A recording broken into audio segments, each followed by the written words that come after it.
Hello friends. I'm convinced that ladies who ask fantastic questions about lifting weights grow muscle 10 times faster. One of my ladies just listed out 10 very specific questions about my training program, like why am I feeling this glute exercise in my back? What happens if I don't do exercises in this order? What's RIR mean? When should I start wearing grip? And so much more. And all things that once she corrects will guarantee her to get so much more out of that exact same 1 hour training session. I'm going through and explaining all of the answers to her questions in this week's episode. Let's get into it. And really quick, if you enjoyed this podcast and it's been helpful for you, can you please take a minute and leave a review? It helps out a lot. You can do it on Apple or Spotify, and it would be great so just more people can hear about it and more people can learn from it just like you. So first, let's level set on the training program. So I mentioned this is the Create Your Shape training program, and it is a hypertrophy focused program, meaning the whole intent behind all of it is to build muscle.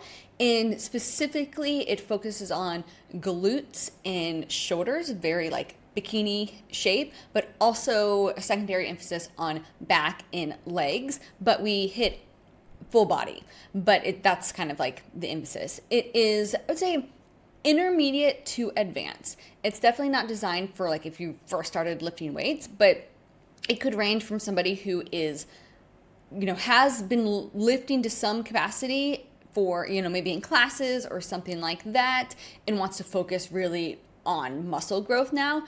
But also it could be someone who's been lifting for years and wants to focus on building this type of shape and wants to be like the most efficient at doing that. Because there are also 3 equipment tiers, whether you are at home with bench and dumbbells, or you've got like a built out garage gym or in a functional or CrossFit gym, or you have access to like a full Globo gym with all of the machines. It's built out for those 3 tiers, so you'll have options for any of those. So the reason why I'm explaining this is so you kind of level set and understand like, okay, when she asks these questions, why is she asking them? What level is she at? And really, this would be helpful for anyone who's been training for years, whether it's lighter weight or heavier weight. And really for her, it has been training for years, and she just completely changed her shape in the Create Your Shape program. But now she wants to take it to the next level and really focus on fine tuning, like where she's building muscle. She has bikini competition goals, maybe in a few years or down the road, and she just wants to level up her training. So these are the questions she asked about the training program within Create Your Shape that I've already coached her on, but I thought they would be so valuable for everybody to hear because I'm sure more people have questions like this. So first one, during the 45-degree hip extension, I mostly feel it in my lower back. Could you give me some cues or tips to improve activation? Such a good one and such a common one. So to feel it more in your back, this can be used as a back exercise or a glute exercise. So to remove your back and focus on the glutes, you want to kind of hunch over and create a hollow position for your body. So that means tilt your pelvis under and kind of hunch over a little in your back. So then you want to lock in that position. Then instead of thinking about lifting from your back up, because clearly that's going to activate your back muscles, you want to think about locking in that back position and not moving that back position. Now you want to think about pushing your hips into the pad to initiate the movement. So it's almost more like an RDL, but on the 45-degree hip extension like setup. So think of it like that, and then you'll remove your back from activating, and then you'll put the emphasis on your glutes for activating. Once you get this, it does make a huge difference and they become so much more fun. So she's posting videos in the Create Your Shape community so she can get my exact feedback, which is really beneficial, and I can kind of fine tune and tweak and give like cues and just to make sure like I can see that in the video as well. So that's also really helpful. All right, the second question, why is there a 2 minute 30-second rest period on lower body days? So on upper body days, it is shorter, and on lower body days, the rest is longer.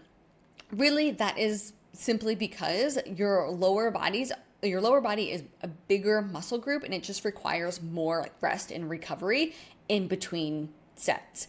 I would say also sometimes back gets a little bit more rest, because that also is a pretty strong and big muscle, but generally like lower body is just going to take more out of you. And so if you go too fast and you don't rest long enough, you're just pulling and reducing the effectiveness of the next set. So for example, if I told you to sprint right now, sprint 100 yards, right, as fast as you can, and then as soon as you stopped, I said, okay, go again.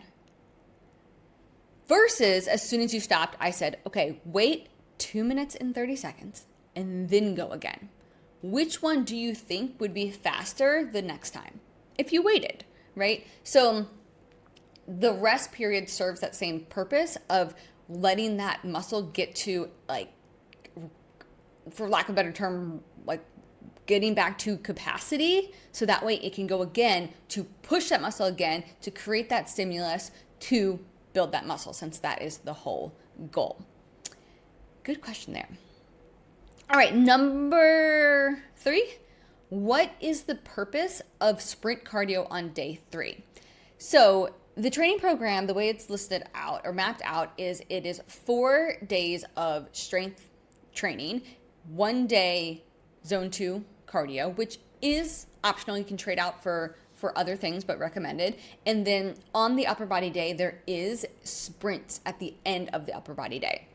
The reason for this is for overall health, and really sprint cardio is to increase your VO2 max.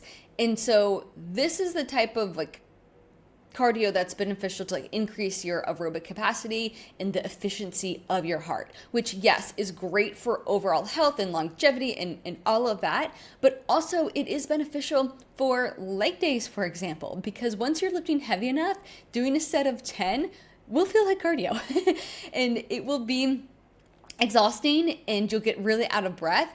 And we don't want you getting out of breath to be the limiting factor. And so doing the sprint cardio increases your capacity there, so that way you can push harder on that leg press, for example. So that is why it's included in my training program. That's the purpose of it. However, how I coached her and how I think about coaching all my ladies are, high achieving, career driven women where you have a lot of other priorities in your life. So we're going to have to prioritize what you can actually fit in and what you have time for. A lot of my ladies train before going to work or train in after work, and then they got to go home and they have kid activities, or they're doing it on their like lunch break and there's a confined time. And so some people are just like, I just can't fit that in. Or like, how do I prioritize what to fit in? And in that case, I would say remove the cardio or reduce the cardio and put it in different seasons of your life. And if your main goal is to change your shape, then focus on doing that via the strength training portion. So that is how I would like recommend it for my ladies. Like, for example, she has a like demanding tech career.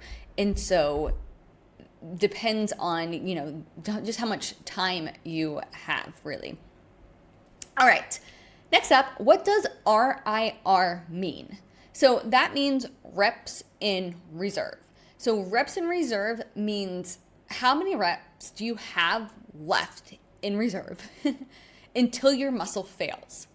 So let's say you could do 10 reps on the leg press until you fail. Let's say you're at 100 pounds to make it simple. Then 9 reps would be 1 RIR, 8 would be 2 RIR, and 7 would be 3 RIR. You can see it kind of counting backwards. So it's like asking like how many reps you have left in the tank. Why is this important? So training to failure most of the time is going to be most beneficial. Of course, there's so many scenarios where that wouldn't make sense, especially if you're just starting a new program. You may have to work up to that as you get familiar with the movements, or if you are beginner to training, or there's so many like different nuanced things. But general, we want to be training hard, and this is how we measure that training like intensity. So I will say this takes time to figure out, because how do you know how many like reps you have left unless you train to failure to fail and then figure out like, oh, okay, yeah, I only had 3 left there. And so it's a combination of like a feeling and then a predictability that you get better and better at the more you do it. So it does take time to kind of figure out. But another way to think about it is kind of percentage of like effort. So if you go 100% effort, then that means you fail the rep, like your muscle fails. If you go to 90% effort, then generally means, okay, I only could do 1 more. 80%, maybe I could do 2 more. So that's another way to think about it, especially if you're just getting started with this. And this makes a huge difference in your training. This is probably one of the number one things I would recommend if you feel like, okay, I've already got training down, I train pretty heavy. You want to make sure that you feel more comfortable with RIR, but specifically for the purpose of letting that muscle go to failure and knowing what that is. Because typically, most of us will not train hard enough. I've seen it time and time again, so this helps you get there. Okay, next up. Why is it important to follow the exercise order exactly, and how is the program structured overall? So the program is structured overall in 2 upper body days and 2 lower body days, really to make sure you have enough recovery before hitting that muscle again. So ideally, you're getting 2 days in between your upper body days and 2 days in between your lower body days. And then it's focused on first hitting the priority muscle groups, and then after that, hitting the secondary and then the rest of the body. So exercise order, and that is because exercise order does matter. It's been shown that whatever you do first will get a better outcome than later on in your program. So I know this can be a little frustrating if you're in a big gym where you have to like wait in line to get the next machine to do your exercise. And so I understand that there can be a limitation there, and sometimes you just don't have the time. But generally, you want to follow the program as it's written because of that intention behind it.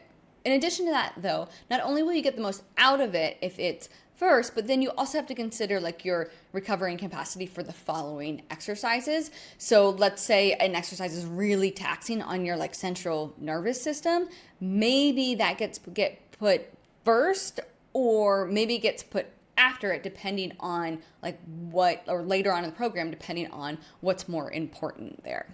Next up, for the glute bridge, can this be done on the floor?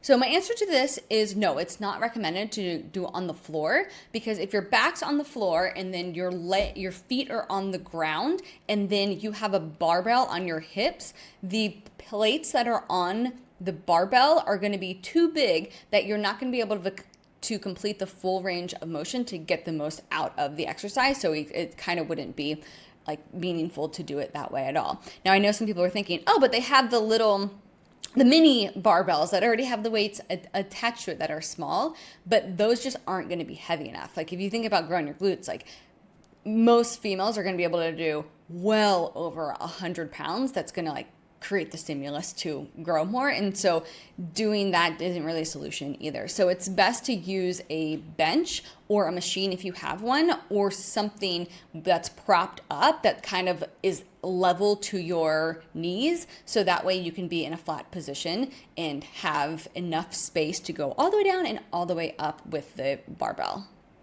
Okay, final 3 questions.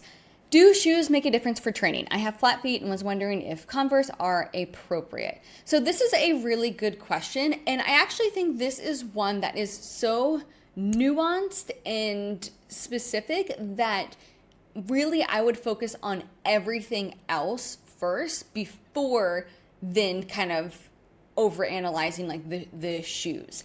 Now, and for people who have like specific scenarios, maybe like ultra flat feet or kind of something going on with their feet or an injury, then maybe specific shoes are more of a priority than other things. But overall, yes, it can make a difference. So if you think about if you're wearing something that's super elevated, right, then when you go down to like, if you bend your knees, they're more likely going to go over your toes. So that may make things a little bit more quad dominant.